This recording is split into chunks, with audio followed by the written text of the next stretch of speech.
Today we're talking about how to save money when building a pond. Whether you're just starting out with a small wildlife pond, or you've got plans for something much bigger down the track, I'll show you practical ways to keep your costs down without cutting corners or ending up with problems later. We'll look at how to plan your pond around your budget, where to save on materials, how to build your own filtration system, and a few real-world examples from my own builds so you can see what's actually possible at different price points. If you don't already know me, my name is Kev, and my aim is to help people build and maintain a pond without spending a fortune.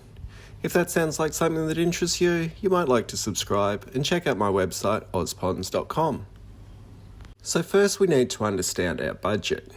We all want a giant swim pond, but the liner, rocks, landscaping, filtration, and the pumps to move lots of water, it's all going to add up.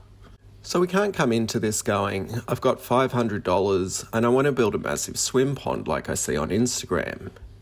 But we could easily create a goldfish pond or a wildlife pond for that sum of money. Even a small waterfall or stream. I know it's not the same, but we need to be realistic. We also need to understand our own ability and the types of equipment or labour we have access to. I believe that if you've never built or owned a pond before, you should start off small. This will save money, but it'll allow you to see how the aquatic environment deals with leaf and plant material, how the amount of fish or food added to the environment affects the water quality. The relationship between plants, good bacteria, and the tiny microlife that inhabits the pond. All these factors are important if you want to create something that not only looks good, but is also low maintenance. As a part of my Pond Formulas blueprint, I have a download dedicated to the ecology of a pond. My aim is to utilise natural processes as much as possible because it'll save me money and create less work. I also have quite a few low-cost pond ideas that I've built and shown here on the channel, so feel free to use them as a starting point, and you can always modify them to suit your goals and objectives. But if you are someone that has kept aquariums or ponds before and you have a good grasp on the ecology, by all means go bigger. We also need to understand that it can be hard work digging a pond, moving rock, and even the liner can weigh a lot if the pond is large.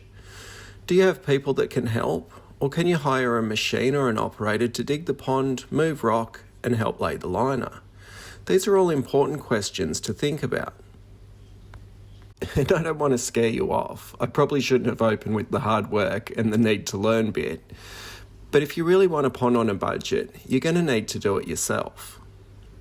Here in my courtyard, I was quoted over $10,000 by multiple contractors, and even buying a DIY kit would have cost me over $4,000, and that didn't include the rock and the pebble. But by educating myself and rolling up my sleeves, I got the entire project done for around $2,000. But not only that, I understand how the system works. I understand the filters, the pump, where the plumbing lines are, everything. So I'm not relying on a pond professional person if something goes wrong. I can fix it and I can maintain it. So I initially saved over $8,000, but each year I don't need a professional. And that can save me anywhere from a few $100s to $1,000, and those savings compound significantly over time. So now that we've set some boundaries, let's take a look at how we can save money on the actual materials that we're going to need. The most obvious cost is that we need something to hold water. On natural looking ponds, that's going to be a liner. Some of you might be tempted to explore concrete or clay, and that's fine if you find that it's more cost effective or better for the environment. I'm not going to get into any debates. I think most of us try to do the best with what our circumstances allow. In a natural looking pond, stream or waterfall, I'll be using large rock and also pebble. So in that case I'll always use EPDM. This is a type of synthetic rubber. It's very durable, stretchy, resistant to ozone, UV radiation and extreme temperatures. And when purchased from a reliable vendor, it has a fantastic warranty. It's certainly not the cheapest material, but when stacking the rock and pebble, it just gives me peace of mind. The last thing I want is a leak on these more labour-intensive projects. But if you're looking to create a more simple pond, maybe just some rocks on the top edges, or a simple formal looking pond with straight sides, there is a cheaper alternative that I think is worth considering. Polyethylene liners, or PE for short. Common choices are RPE, reinforced polyethylene, and HDPE, high density polyethylene. These PE liners are also strong, durable, and punch resistant, but they are more rigid, which is fine on ponds with straight edges and no rocks stacked on them. And then you have all the recycled items that you can use to create a pond. Plastic containers, UV stabilised so they don't disintegrate in the sun, ornamental pots, old bathtubs or spas. In the Ozponds community, lots of people are converting old swimming pools to ponds. Then you've got whiskey or wine barrels, old stock tanks or water tanks. Basically anything that will stand up to the weather and will hold water can be turned into a pond. So once we have our liner or vessel to hold our water, we now need to know how to filter the water. We can buy dedicated pond filters, but there are many options, some are better than others. And sometimes it is possible to have a pond with no filter or pump. I've set up a number of these low-tech planted ponds. They rely on a deep substrate and lots of plants. These are great beginner ponds for learning about pond ecology. But if you are going to have a dedicated filter, and look, if you want a low maintenance pond with fish or other animals, you will want a dedicated filter. And in that case, my personal preference when it comes to pond filters is a bog filter and an intake bay or a skimmer. First, they're easy to set up and build. You can make them without putting any holes in the pond liner or the container you're using for the pond. Second, you can hide them seamlessly in the pond or landscape, which makes them perfect for natural looking ponds. Third, when they're sized right, they're a powerhouse of a filter. They'll almost always match or exceed the results achieved with more expensive store-bought filters. And lastly, they're low maintenance. Again, when sized right, the bog filter will need very infrequent cleaning, as opposed to many store-bought filters which have sponges and the like that need to be rinsed off and cleaned often. And the intake bay or skimmer protects the pump from getting clogged with plant material. It also protects fish and tadpoles from getting sucked into the pump. The circulation and the mechanics are rather simple. The pump sits inside the intake bay or skimmer, and we want to place it in some kind of vault to make it easy to access. We then want the water to pass through sponges or rock and pebble before it reaches the pump. This takes care of the chunkier materials that could clog the pump. We can let small materials pass through without damaging or clogging the pump. From the intake bay or skimmer, the water is pumped to our bog filter. The water level inside the bog filter is slightly higher than the water in the pond, so it can flow from the bog filter back into the pond.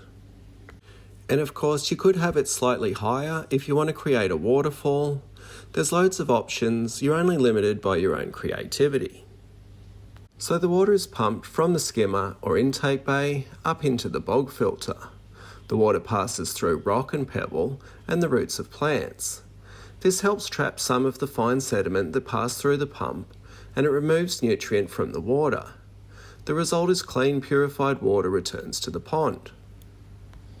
There are a number of ways that these can be configured, and I share my own builds and simple diagrams inside the Ozponds Blueprint Formulas download, available at ozponds.com.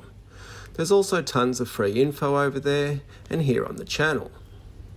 Okay, so by building our own filter system, it should be substantially cheaper than a comparable store-bought filter, easier to maintain, and we understand exactly how it works. Win-win-win. So now we need a pump. Oh no, how much is a pump going to cost to run? Do I need to run it 24/7? Can I use solar? These are easily the most common questions that come in. So here's the honest truth. The bigger the pond, the bigger the filter, the more water movement you're going to need. So no surprise there, a bigger pond is just more expensive. More liner, more rock, more landscaping, more labour, more of everything. But let's quickly jump back to that courtyard pond that I showed earlier. It has a DIY bog filter and a DIY skimmer. The pump down there in the skimmer is drawing around 45 watts every hour. Let's say a kilowatt hour cost me 50 cents. That's a bit more than I actually pay.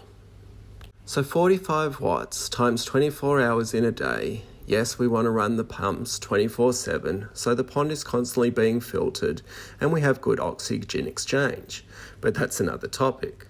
So 45 watts times 24 gives me 1080 watts per day. There's 1000 watts in a kilowatt, so the pump would cost me just over 50 cents a day to run, at 50 cents a kilowatt hour. And to sit in front of this pond every day with a cup of tea in the morning and a beer in the evening, it's a price I'm willing to pay. So can you run it on solar? Yes, you can. This small pond and stream is running on solar, but, and it's a big but, there is still a cost for the electricity. We need the solar panel, we need a controller to convert the solar energy into battery-safe energy, and we need a battery, and eventually that's going to need to be replaced, and we'll need a few other cables and connections. I set this up because I'd never done one before and I wanted to learn how to set up such a system. But in all honesty, it's more expensive than using the house power, especially when I have grid-tied solar on the roof of the house. But if you have no power, you can absolutely create a pond powered by solar. You'll just need to budget accordingly. And the pumps that I like to use are low volt sine wave, variable speed DC pumps. I have links to them on ozponds.com, along with links to liner, water treatments and other helpful products, so you can check those out if you're interested.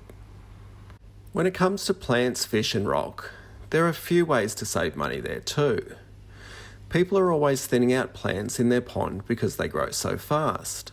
So it pays to check local marketplace listings to see what's available. Even if nothing is available, aquatic plants are some of the easiest plants to propagate. Clumping plants can be split apart, stem plants can be broken off and placed in a new spot. If the stem is in water, it'll shoot new roots. And some plants will also self-seed if you don't remove the spent flowers. For fish, you can start with small fish and don't buy too many. Small fish are cheaper, and some fish are easy to breed, and they'll be often sold as feeder fish. Yes, destined to be eaten by other fish or aquatic animals. I commonly see goldfish, barbs, mosquito fish, gudgeons, guppies, and some shrimp and crayfish species being sold as feeders very cheaply. You can also scour those local marketplaces, and it's not super uncommon for fish to outgrow a pond and need a new home. And same with rock and pebble. If you can transport them and you don't mind a bit of hard work, people are always redoing gardens and paths and they just want the rock and pebble gone. You'll need to decide if the double handling is worth it, but if you're young, strong and have the time, it might well be. As I get older and more comfortable, I've certainly got more lazy or smart, but probably just lazy. So now before I wrap this up, I thought I'd quickly show some of my different ponds and the amount they cost me. I'm sort of guessing at the cost because some I can't remember the exact cost, but they're all documented on the channel and over at ozponds.com. I usually like to include the cost of everything on those videos and web posts. So let's start with this tiny pond. It's in an old pot that my mum gave me. No pump in this one. It has 2 small rice fish and some cherry shrimp living in it, and it cost under $50 to set up. This one is what I call my ornamental aquaponics. It's a couple of old plastic tubs, one for the bog filter, one for the main pond, both clad with old reclaimed pallet wood, some old pipe to hold plants, and this cost around $500. Here's an old wine barrel with a bog filter on top.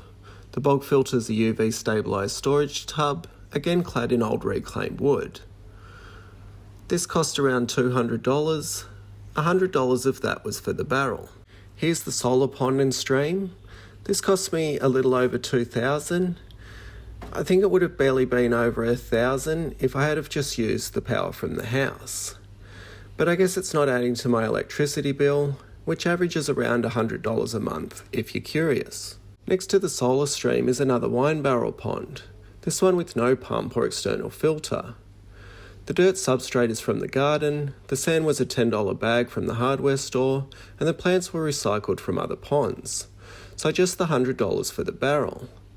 and I have a few ponds like this scattered around the place. I like to use them to breed fish. Then still in the courtyard we have this pond, and as I already mentioned, this cost me around $2,000, and the biggest expense was the liner and the rock. I also have a similar sized pond to that was built using an Aquascape professional pond kit. At one stage I thought I wanted to be an Aquascape certified contractor, but it turns out I don't like meeting new people. To become a certified contractor, you need to do 3 builds using their products. This was the one at my house. The kit cost around $4,500, and then I had the rock on top of that, so I guess around $5,500 all up. In the front yard I have a native fish pond with a long curving stream.